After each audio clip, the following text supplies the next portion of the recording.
Hello नमस्कार साथियों, स्वागत है आप सभी का आपके अपने YouTube channel exam with Ashok में। आशा करते हैं कि आप लोग स्वस्थ होंगे, अपनी तैयारी को बढ़िया से कर रहे होंगे। उसी तैयारी के क्रम में मैं एक और क्लास लेकर आपके साथ जुड़ रहा हूं जो सीटेट 2026 पेपर होना है, उसमें मैथ पेपर 2 इवन कह सकता हूँ 1+2 दोनों के लिए है, जिससे हमने PYQs के क्वेश्चन को ले रखा है। आप कॉपी पेन लेकर बैठिएगा और मेरे साथ कंसेप्ट नोट करते चलिएगा, देखिएगा कि पेपर कैसा आता है। लोगों को बहुत डर रहता है कि पेपर अच्छा आता नहीं है, तो बेटा एक ही याद रखना कि जब किसी चीज़ को बार बार पढ़ेंगे तभी आएगी, एक बार में कोई चीज़ें हवा में नहीं आती, ठीक है ना। तो आप मेहनत करिए और लगातार हमारे साथ बने रहिए। दूसरी चीज़ है कि हमारी सारी वीडियोज़ आप देखिए आपको बिल्कुल एकदम रट जाएगा, एक एक क्लास के क्वेश्चन आपको अच्छे से समझ में आ जाएंगे कैसे लगाए जाते हैं, ठीक है। तो बिना देरी किए आज का जो पहला क्वेश्चन है बेटा लेता हूँ।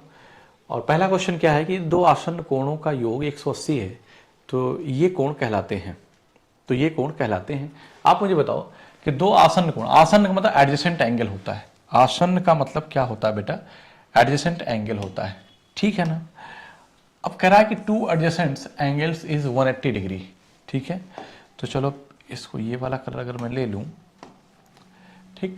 Then these angles are called, तो मैं कहता हूं कि एक ऐसे लाइन है, अब दोनों एडजेसेंट एंगल हैं, तो दो आसन्न कोणों का योग 180 है। तो सीधी सी बात है कि आप आसन्न कोण तो ये भी हो सकते हैं, ये दोनों एडजेसेंट एंगल, लेकिन उसने कहा कि दोनों कोणों का सम 180 है, इसलिए एक क्या बनेगा, इस सीधी रेखा बनेगा। मैं कहता हूं x और y है, तो x प्लस वाई जो है वो 180 डिग्री है, ऐसा कह रहा है। तो दोनों एक्स वाई कैसे हैं? एक लीनियर पेयर हैं, रैखिक युग्म है। बस आगे कुछ देखने की जरूरत नहीं, डेफिनेशन ही कहती है कि दो कोणों का सम 180 डिग्री है, तो दोनों कैसे हैं? लीनियर पेयर हैं। दोनों कैसे हैं? लीनियर पेयर हैं, अर्थात रैखिक युग्म है। संगत कोणों का युग्म है? नो, जरूरी थोड़ी ना है। संगत कोण मतलब एक जैसे कोणों का युग्म है? बिल्कुल नहीं। एकांतर कोणों का युग्म है? ये कैसे हो सकता है? कॉम्प्लीमेंट्री एंगल से पूरक कोण? नहीं। तो आपका आंसर क्या होगा? Linear pair. क्लियर है? आगे चलते हैं। दो रेखाखंड AB और CD परस्पर बिंदु O पर प्रतिच्छेद करते हैं यदि OAC, तो मेरी बात ध्यान सुनो।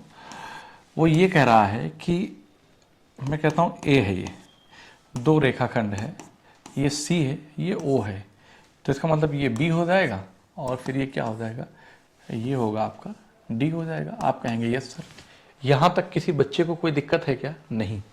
तो अगर ये A है तो आपसे इसको मैं ऐसे मिला दूं, कोई दिक्कत नहीं होगी, ठीक है। दो रेखाखंड AB और CD परस्पर बिंदु O पर प्रतिच्छेद करते हैं, इसका मतलब है ये ऐसे कट किया तो बिंदु O पर प्रतिच्छेद कर रहे हैं।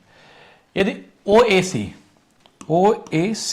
ये जो है वो कितना है? 40 डिग्री है जो दिया गया है, ठीक। OCA जो है वो 60 डिग्री है, ठीक है। तो ODB 50 डिग्री, ODB 50, तो मुझे इतना पता 60 40 100, तो ये कितना बनेगा? 80 बनेगा, क्योंकि त्रिभुज के तीनों कोणों का सम। तो ये दोनों कैसे सम्मुख कोण है, तो ये कितना बनेगा? 80 बनेगा। ये वाला दिया है ODB दिया है कितना? 50 है। तो आपको पता है कि 8 5 13 130, ठीक। तो ये कितना हो जाएगा? 50 हो जाएगा, 50 50 100 80। तो आपसे पूछा क्या है कि OBD ये वाला एंगल आपसे पूछा था, मैंने निकाल दिया है, 50 डिग्री आएगा। एक लाइन में क्वेश्चन हो गया, कुछ भी आपको लिखने की जरूरत नहीं है। मुझे तो ऐसा लगता है कि ज्योमेट्री बहुत आसान है, ज्योमेट्री बहुत आसान है। बताओ भाई समझ में आया कि नहीं आया? क्लियर है? अगले क्वेश्चन की तरफ चलते हैं। कोई डाउट है तो बताए। इस क्वेश्चन का आंसर बताइए। मैंने आपसे कहा है कि याद रखना, दो रेखाखंड या आप जब दो पैरेलल लाइन को एक स्ट्रेट लाइन कट करती है तो इससे बेस्ड एक क्वेश्चन बनता है, एक सर्वांग समता पे बनता है, ठीक है ना, कॉन्ग्रुएंसी जिसे कहेंगे। तो जैसे ये क्वेश्चन है कि कह रहा है कि त्रिभुज ABC, एक त्रिभुज है ABC और क्या है? त्रिभुज PQR, कोण A बराबर कोण P के, ये और ये बराबर हैं, ठीक है ना, ये और ये दोनों बराबर हैं, ऐसा मैं कहता हूं। ये कोण क्या है? बराबर है, ठीक। आगे इधर आएंगे तो फिर क्या कह रहा है कि AB बराबर PR के। AB कहाँ है? ये है, AB बराबर PR के, ये दोनों बराबर है। ए सी बराबर, आगे ध्यान दो, फिर क्या कह रहा है कि ए सी बराबर पी क्यू के। ए सी कहाँ है, ये है, बराबर किसके, पी क्यू के। तो साइड एंगल साइड, ये दोनों त्रिभुज कैसे हैं, सर्वांग सम है। तो मैं कह सकता हूं कि त्रिभुज ए बी सी, त्रिभुज ए बी सी और त्रिभुज P Q R is a congruent triangle. तो मैं कहूंगा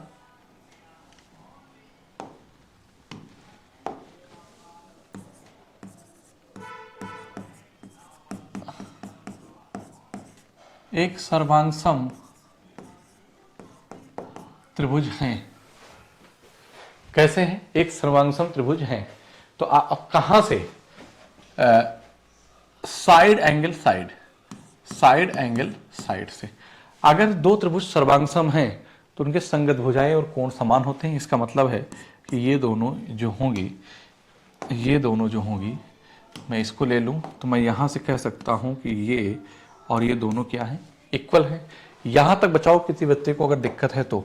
इसका मतलब ये हो गया, इसका मतलब क्या हुआ, फिर आगे कह रहा है कि क्यू आर ये है बराबर 3x प्लस माइनस का 5 दे रखा है, और बी सी दिया है x प्लस 7 पे। तो x का मान ज्ञात करना है, तो मैं कहूंगा कि x प्लस 7 बराबर 3x माइनस 5 के।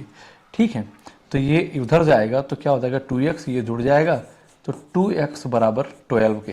ये दोनों जुड़ेगा, ये सब्ट्रैक्ट होगा, तो 2 छंग 12, तो x की वैल्यू जो आएगी वो कितना आ जाएगी, 6 आ जाएगी। यही 6 आपका आंसर होगा। यहां तक बताओ, अगर किसी बच्चे को कहीं पे भी डाउट हो तो, कहीं पे किसी बच्चे को अगर डाउट है तो वो मुझे बताए। ठीक है, क्लियर है ना, नोट कर लीजिए, क्वेश्चन को नोट कर लीजिए। फिर हम अगले प्रश्न की तरफ आते हैं। अगला क्वेश्चन मेरा क्या है कि यदि ई, एफ, ई और वी क्रमशः एक षटभुज, इफ एफ, हाँ ठीक है, वाले प्रिज्म के क्रमशः, प्रिज्म है बेटा, प्रिज्म है, तो मैं बता दूं प्रिज्म कैसे बनता है। पहले इस बात को ध्यान दो। मान लीजिए कि एक स्क्वायर है, ठीक है ना, तो प्रिज्म ऐसे बनेगा। इसका मतलब है कि इसका इससे, तो ऐसे ना बनाऊं, थोड़ा सा भी देखिए कैसे बनता है।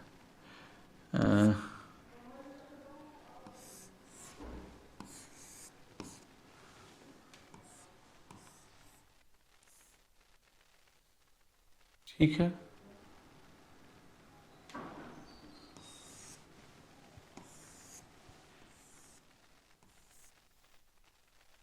कुछ लग रहा है थोड़ा सा गड़बड़ बना है कि सही है, सही है लगभग। इसका मतलब ये बन गया क्या, ये प्रिज्म बन गया, ठीक है ना। कैसा बना, प्रिज्म बन गया। तो इसका मतलब है कि प्रिज्म में, कैसा प्रिज्म है, बता रहा है कि वो षटभुज है। इसका मतलब है कि एक ऐसे बनाएंगे, मेरी बात ध्यान सुनना,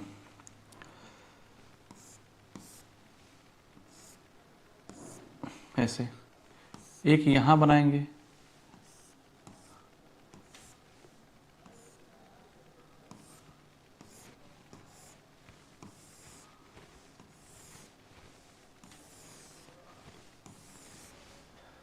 ऐसे बन गया। तो इसमें देखो, आपको पता है 1 2 3 4 5 6, 2 ऊपर 2 नीचे के, मतलब कितनी फेसेस होंगे। तो फेसेस कितने होते हैं आप बना नहीं पाओगे, क्योंकि 3D फिगर होता है। फेसेस कितने होंगे, 8 होंगे। एजेज कितने होंगे, तो आप एजेज कितने होते हैं, 18 होते हैं। और वर्टिसेस कितने होते हैं, 12 होते हैं। ठीक है ना। तो मैं यहां पे एक बात आपको बता देता हूं कि किसी भी षटभुज में, नोट करके आप लिख लीजिएगा, नोट करके लिखेंगे, किसी अपने नोट्स में इसको नोट कर लीजिए, ये काम आएगा। किसी भी, अगर ये नहीं याद रहेगा तो आप फिर वहीं फंस जाएंगे, सवाल में कुछ होता नहीं है इस तरह के सवालों में।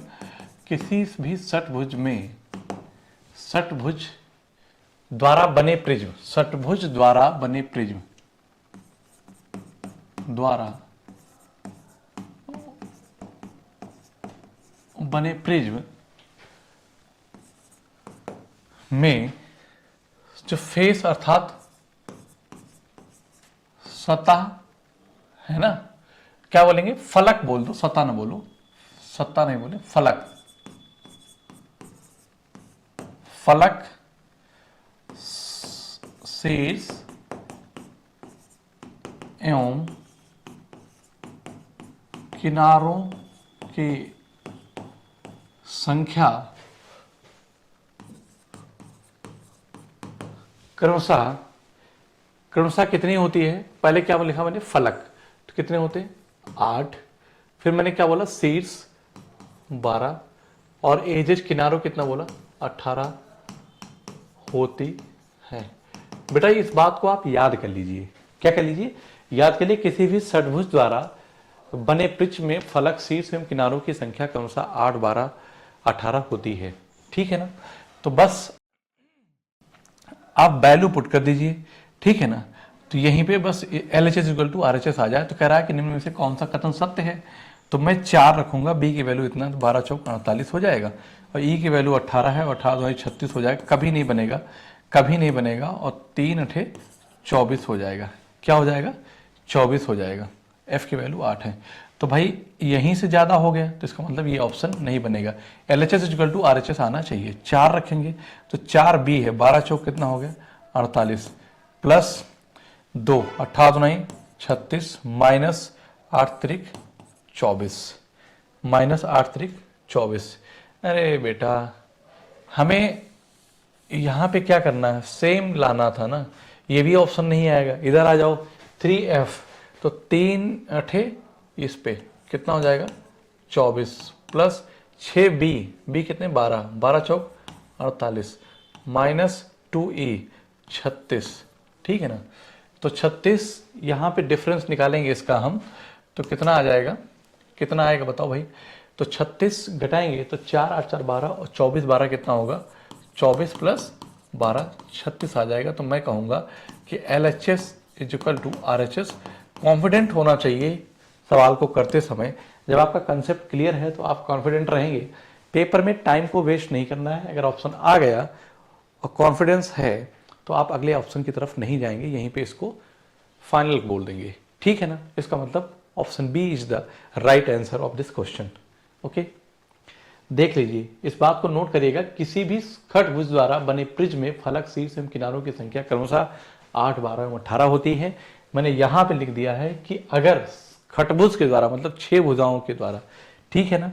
आगे चलते हैं कि किसी समकोण त्रिभुज की 2 भुजाएं 16, 30 हैं, तब इस त्रिभुज के न्यूनतम शीर्ष लंब की लंबाई क्या होगी। त्रिभुज कैसा है, समकोण है, ठीक है भाई। अगर त्रिभुज समकोण है, 2 भुजाएं कर्ण के अतिरिक्त, इसका मतलब ये है कि इसका मतलब आइसोसेलेस ये राइट एंगल है, ठीक है ना। ठीक है, हाँ ये क्या बन गया, राइट एंगल ट्रायंगल। कह रहा है कि समकोण त्रिभुज की 2 भुजाएं 16 और 30 हैं, तो 2 भुजाएं जो कर्ण को छोड़कर 16 और 30 हैं। तो आप जानते हैं कि ट्रिपलेट, अगर किसी त्रिभुज की भुजाएं 8, 15 और 17 हैं तो त्रिभुज कैसा होगा, समकोण होगा। इसको 2 से गुणा करूंगा, इसको मैं 2 से गुणा करूंगा तो ये 30 बन जाएगा, और ये क्या बनेगा 16। तो इसको भी मैं 2 से गुणा करूंगा तो कितना बन जाएगा 34। इसका मतलब यहीं से मैं कह दूंगा कि कर्ण कितने हैं, 34 है। 34 कह रहा है कि तब इस त्रिभुज के न्यूनतम शीर्ष की लंबाई है ना, शीर्ष लंब की लंबाई सबसे, जो अगर इस वाले से डालेंगे तो बड़ा बनेगा, इस वाले से डालेंगे तो बड़ा बनेगा। इसका मतलब है कि न्यूनतम शीर्ष लंब जो होगा वो यही होगा, इसे हम H कह दें। तो मुझे पता है कि इस त्रिभुज की अगर बात करूंगा तो ये आधार होगा, ये H होगा। तो त्रिभुज का जो क्षेत्रफल होता है, त्रिभुज का जो क्षेत्रफल है 1/2 बेस इंटू हाइट। मेरी बात ध्यान समझना, 1/2 बेस इंटू हाइट। तो पहले मैं त्रिभुज का क्षेत्रफल निकालूंगा तो 1/2 करूंगा, ठीक है ना। अच्छा, यहां से मैं 2 बातें कह सकता हूं, ठीक। बेस इंटू परपेंडिकुलर कह दो, हाइट ना कहो, पहले बेस इंटू परपेंडिकुलर कह दो। फिर कह देंगे हम कि 1/2 बेस इंटू हाइट को मैंने कैपिटल H या कैपिटल H लिखूंगा, मैं इसको स्मॉल h नहीं लिखूंगा, कैपिटल H लिखूंगा, ठीक है ना। जब कैपिटल H मैंने यहाँ पे कर दिया तो आपको पता है कि ये इससे कैंसिल हो जाएगा। B और P कितना है, 16 × 30 है, यही त्रिभुज का क्षेत्रफल है। बी कितना है इस त्रिभुज के लिए, जहां पे मैंने एच माना है, तो इसका आधार कितना है 34 है। कितना बेटा 34 है। और एच हमें निकालना है, यही न्यूनतम सी इस लंब की लंबाई निकालना है। तो दो सॉरी मैं इसको यहाँ के बजाय, हाँ ओह 30 ये 16, तो इसको 2 17 34 और 2 8 16 3 8 24, तो एच जो आएगा 240/17। आंसर वही होगा जहां नीचे 17 है।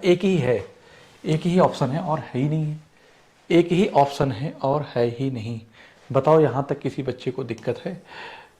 यहां तक बताओ किसी बच्चे को अगर कहीं प्रॉब्लम है तो? क्लियर है ना?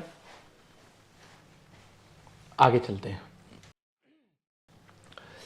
कि एक बेलन के आधार की त्रिज्या और ऊंचाई में अनुपात 5:2 है, इसकी त्रिज्या 35 है, तो इसका कुल पृष्ठीय क्षेत्रफल बताइए क्या होगा। कुल पृष्ठीय क्षेत्रफल का मतलब होता है कि कोई भी, देखो है क्या यहाँ पे, सिलेंडर वाली चीज है कोई, सिलेंडर,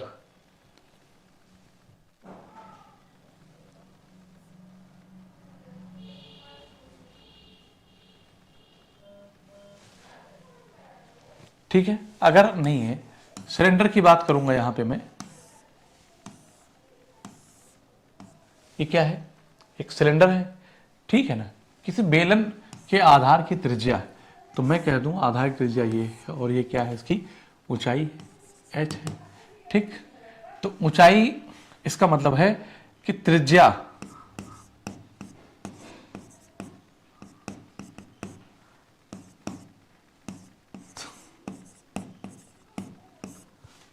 ऊंचाई ये 5:2 है।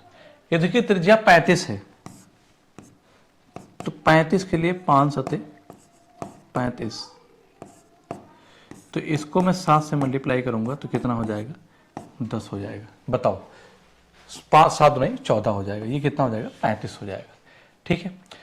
अब कुल पृष्ठीय क्षेत्रफल की बात करेंगे तो वक्रपृष्ठ का क्षेत्रफल प्लस दोनों आधार का क्षेत्रफल, तो कुल पृष्ठीय जो क्षेत्रफल होता है वो होता क्या है, 2πr into H plus are, ये होता है, ठीक। तो मैं ये कहूंगा कि आंसर इंटीजर फॉर्म में आया है तो आंसर 11 का मल्टीपल होगा, इस बात की गारंटी है। आप वैल्यू रख दीजिए 2, पाई का मान उसने कहा है कितना, पाई का मान 22/7 लीजिए, ले लिया। आर का मान 14 और एच का मान कितना है, 35 है और प्लस 14 है, ये अपने आप चलने लगता है। 7 दूना 14, 22 दूना 44 दूना 88, ठीक। और यहीं पे इसको प्रोडक्ट कर दूंगा तो 88, 30 40 5 45 4 49, कितना हो गया 49। तो इसको लिखूंगा कि 88 गुणे 50, ये बार बार ऐसा क्यों हो जा रहा है, गुणे 50 माइनस 1, तो 88 गुणे 50, अगर 100 होता तो 8800 होता, उसका आधा 4400, तो 4400 हो जाएगा और माइनस 88 करेंगे तो लास्ट में 12 आएगा, मतलब कि 45 12। क्या बताओ ऑप्शन में है क्या, कहीं दिख रहा है? यस, ये option B is the right answer, B is the right answer. बताओ कोई दिक्कत है यहाँ तक? किसी बच्चे को कहीं प्रॉब्लम हो तो बताए। मुझे लगता नहीं कि सवाल बहुत टफ रहा हो, कुछ भी रहा हो। अगर फार्मूला आपको पता है तो याद रखिएगा कि किसी भी बेलन का जो कुल वक्रपृष्ठीय क्षेत्रफल होता है, किसी भी बेलन का जो कुल वक्रपृष्ठीय क्षेत्रफल होता है वो वक्रपृष्ठ का क्षेत्रफल प्लस दोनों आधार का क्षेत्रफल। वक्रपृष्ठ का क्षेत्रफल क्या होता है, 2πr/h प्लस 2πr²। दोनों आधार का क्षेत्रफल मतलब आधार वृत्ताकार है, तो यहां से 2πr कॉमन ले लिया जाता है ना, तो h प्लस r बचता है। ओके, चलो भाई अगले सवाल की तरफ आते हैं। इस क्वेश्चन का आंसर बताओ कि किसी कंपनी का तेल 2 विभिन्न आकार के डिब्बों में उपलब्ध है और वृत्ताकार आधार जिसकी त्रिज्या 10 सेंटीमीटर था, ऊंचाई 10 सेंटीमीटर, किस डिब्बे में अधिक तेल और कितना अधिक है। यहाँ पे क्वेश्चन में मिसिंग है बेटा, 1 मिनट।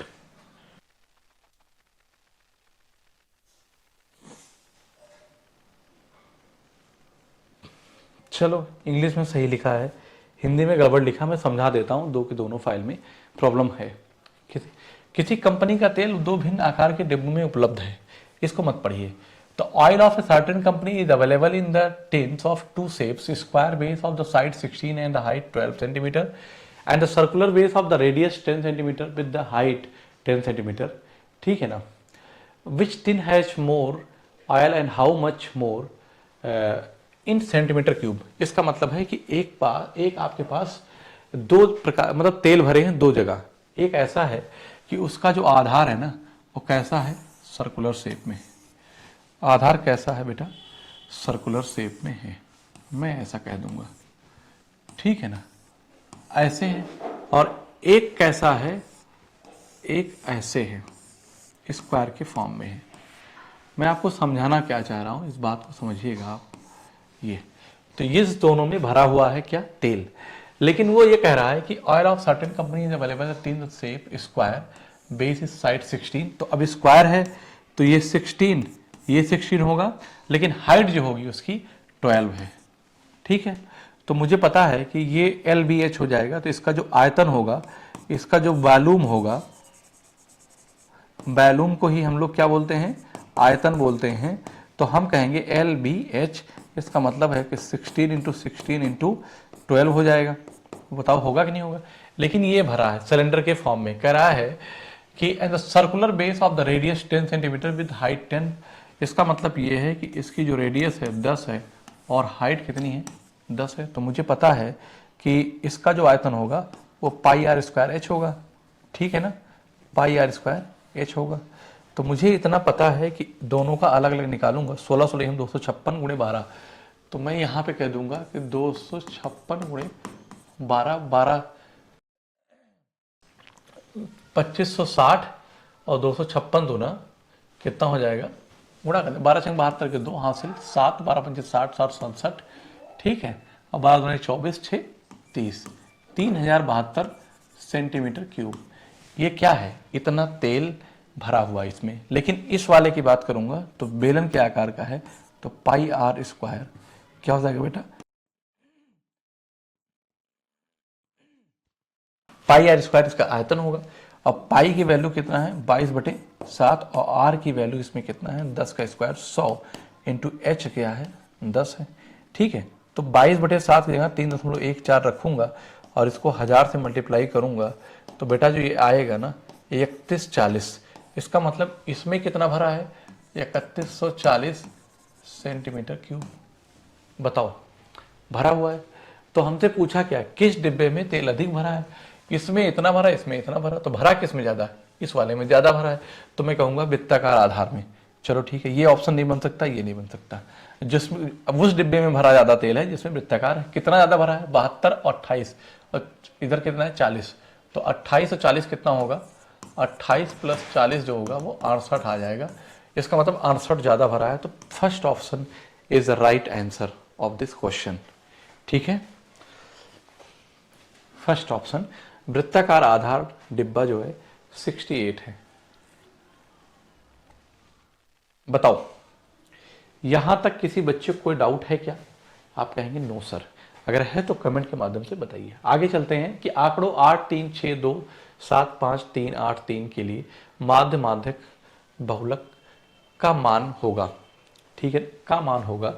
तो आप माध्य निकालिए, माध्यक निकालिए, बहुलक निकालिए। तो सबसे पहले ना डेटा जो दिया गया उसको अरेंज कर लो, फिर बाद में बात कर लेंगे हम लोग, ठीक है ना। तो पहले हम क्या लिखेंगे, 2 2 और कहीं नहीं है। 3 कितनी आ रहा है, 1 2 3, 3 कितनी बार आया है, 3 बार आया है, ठीक। उसके बाद फिर देखो क्या है, फिर 4 कहीं है, नहीं है। 5 कितनी बार है, 1 बार आया है। उसके बाद 6 1 बार आया है। फिर 8 7 1 बार आया है, 7 1 बार आया है। और 8 कितनी बार आया, 2 बार आया है। तो टोटल मिला के 1 2 3 4 5 6 7 8 9, 1 2 3 4 5 6 7 8 9 है, 9 है। तो 4 इधर और 4 इधर, तो बीच में जो रहेगा वो क्या कहलाएगा आपका, वो मीडियन कहलाएगा। तो इसका मतलब आप क्वेश्चन में यहीं पे मीडियन मिल गया आपका, ये हो गया। जिसकी फ्रीक्वेंसी ज्यादा है 3 क्या है, ये, ठीक। अब हम यहीं पे निकालेंगे क्या, माध्य। तो इसको सबको सम करेंगे, डिवाइड बाई 9 से कर देंगे, डिवाइड बाई 9 करेंगे तो 3 3 का 9 तो 11 11 और 11 5 16 4 20 तो 22 22 7 29 29 31 7 37 37 3 40 5 45। कितना आ गया? 45। 45 डिवाइड बाई 9, 9 पचे 45। इसका मतलब है कि हमें मीन भी मिल गया, मीन अर्थात हमें क्या मिल गया? माध्य मिल गया। आप कहेंगे यस सर कोई दिक्कत नहीं है। 5 5 10 -3, तो 10 -3 करेंगे तो 7 आएगा। मतलब इसका जो कैलकुलेशन है और जो सोल्यूशन इसका जो हल होगा वो कितना आएगा बेटा? 7 आ जाएगा। आप कहेंगे यस सर कहीं यहाँ तक कोई प्रॉब्लम नहीं है। यहाँ तक किसी बच्चे को अगर कोई प्रॉब्लम है तो बताए। आई होप कि इतने क्लासेस मैंने पढ़ाया है, अगर आप मेरी क्लास देखें हर बार क्वेश्चन जो माध्य, माध्यक, बहुलक ये निकालने के लिए आया है, परिसर, ठीक है ना। इस क्वेश्चन पे आइए और इसका देखिए, क्वेश्चन देखने में बड़ा लग रहा है पर क्वेश्चन में कुछ है क्या। एक विद्यार्थी ने किसी परीक्षा में 5 विषयों में कुल 630 अंक प्राप्त किए। जब हिंदी, अंग्रेजी, गणित, विज्ञान तथा समाज विज्ञान में प्राप्त अंकों को पाई चार्ट पर दिखाया जाए तो केंद्र पर क्रमशः 65, 53, 85, 81 तथा 76 के कोण बनते हैं। उस विद्यार्थी ने गणित में हिंदी से कितने अंक अधिक प्राप्त किए? कितने अंक अधिक प्राप्त किए? तो मुझे बताइए कि एक विद्यार्थी ने किसी परीक्षा में 5 विषयों में कुल 630 अंक प्राप्त किए। ठीक है भाई, तो मैं कहता हूं पाई चार्ट पे अगर है तो 5 विषय हैं तो ओवरऑल जो बनेगा 360 डिग्री बनेगा। तो जो मैं कहूंगा कि जो 360 डिग्री की वैल्यू है ना वो कितने के? 630 के है। तो यहां से कट करेंगे, कितने के हैं? 630 के हैं। ठीक है ना, कोई दिक्कत यहाँ पे नहीं। तो 9 चौक 36, 9 से 63, तो 4 डिग्री की जो वैल्यू है ना वो कितने के हैं? 7 अंक के हैं। 7 अंक के हैं। हमसे पूछा क्या है कि जब हिंदी, अंग्रेजी, गणित, तो मैं हिंदी को H लिखता हूं, अंग्रेजी को E लिखता हूं, मैथ को M लिखता हूं, ठीक, विज्ञान को S लिखता हूं, साइंस SST लिख देता हूं। मैं इसके जो अंक मिले हैं कोणों में 65, 53, 85, 81, 76, तो मैं लिख रहा हूं पर आपको लिखना भी नहीं पड़ेगा, ऐसे कर लीजिएगा। कह रहा उस विद्यार्थी ने गणित में हिंदी से कितने अंक अधिक प्राप्त किए? तो हिंदी ये, गणित, तो कितने अंक अधिक प्राप्त किए? 25। डिग्री में कितना अधिक प्राप्त किया? 20, 60, 20, 80, 5, 85, तो कितने? 20। तो 20 डिग्री अधिक प्राप्त किए। तो 20 डिग्री की वैल्यू आपसे पूछा है तो यहाँ पे 5 से मल्टीप्लाई करेंगे, तो यहाँ भी 5 से मल्टीप्लाई करेंगे, तो 20 डिग्री की जो वैल्यू है ना वो कितनी होगी? 35। यही आपके सवाल का आंसर बनेगा। कोई दिक्कत हो तो बताओ। मुझे लगता नहीं कि इस सवाल में कुछ भी है। ये सवाल जब भी आपने देखा होगा, देखो लैंग्वेज फर्जी इतना ज़्यादा बड़ा सवाल दे रखा है, कुछ भी नहीं है इस क्वेश्चन में। ठीक है ना, आगे चलते हैं। यदि 0.124 प्लस 0.214 प्लस 1.24 माइनस 2.41 बराबर k प्लस 0.128 है तो k में क्या जोड़ा जाए कि इसका मान 1.2 हो जाए? k में क्या जोड़ा जाए कि इसका मान 1.2 हो जाए? तो मेरी बात ध्यान से सुनिएगा। पहले तो आप ना इसको जोड़ लो। ऐसे सवालों को बहुत ज़्यादा वो नहीं करते हैं। पहले देखो जो सम वाला, इन तीनों को जोड़ो, इसमें से घटाओ, ठीक है ना। k में क्या जोड़ा जाए कि 1.2 हो जाए, मतलब कि हाँ ठीक है। तो पहले मैं इसको जोड़ लेता हूं। तो यहां पे देखो मैं लिख देता हूं 0. देखो ऐसा मेथड यूज करो कि जहां पे एक्यूरेसी क्या हो? 100% हो। 0.214 और 1.240, तो 0 4 3 12 के 2, ठीक है ना। ओहो, यही ना, थोड़ा साफ लिख दूं, 0.124, 0.214 और 1.240, इस जोड़ेंगे 4 4 8, 4 3 7, 2 2 4 1 5 और 1 इतना आ गया। ठीक, इसको हम 2.41 से घटाएंगे। 2.410 से क्या करेंगे? घटाएंगे, साइन लेके लगाएंगे माइनस का। 10 में से 8 गया तो कितना आ जाएगा? 2, यहाँ 0, 10 में से 7 गया 3, यहाँ 3, 13 में से 5 गया 8, यहाँ 0, माइनस का आएगा। ठीक है, इसका मतलब इतने की वैल्यू कितनी आ गई? -0.832। आप कहेंगे यस सर कोई दिक्कत, बराबर k प्लस 0.128, ये उधर जाएगा माइनस हो जाएगा। ठीक है ना, इसका मतलब है k इज इक्वल टू, यहीं पे हम इसको भी जोड़ेंगे 0.128, 8 2 10 के 0, 3 2 5 1 6, 8 1 9, ये माइनस रहेगा, माइनस लगेगा। ठीक है ना, तो -0.960 कह रहा है इस के में क्या जोड़ा जाए कि 1.2 मिल जाए। मैं कहता हूं x जोड़ दो तो 1.2 मिल जाएगा। बस आप क्या करोगे, तो इधर आएगा तो ये प्लस हो जाएगा, 0.960 बराबर किसके, x के। मैंने कहा कि माना x जोड़ा जाए, क्या किया जाए, माना x जोड़ा जाए, यही x निकाल देंगे, बस हमें आंसर मिल जाएगा। तो यहां पे जब जोड़ेंगे तो 0, 6, 9 2 11 1 और 1 1 2, तो x की वैल्यू क्या मिल गई, 2.16 यही ऑप्शन बनेगा। Option B is the right answer. Option B is the right answer. बताओ यहां तक थोड़ा सा डेटा ऐसा दिया है ना, अगर ऐसा कर लोगे तो बेटा एक्यूरेसी मेंटेन है। अगर अदरवाइज कहूँ जरा सा भी इधर उधर एक पॉइंट भी इधर उधर कर दिया तो आपका सवाल गलत हो जाएगा। देखो मैंने ऐसे किया, गलत नहीं हुआ, ठीक है ना। तो आज के लिए इतना ही रखते हैं, मिलते हैं आपसे अगली क्लास में। तब तक के लिए जय हिंद साथियों।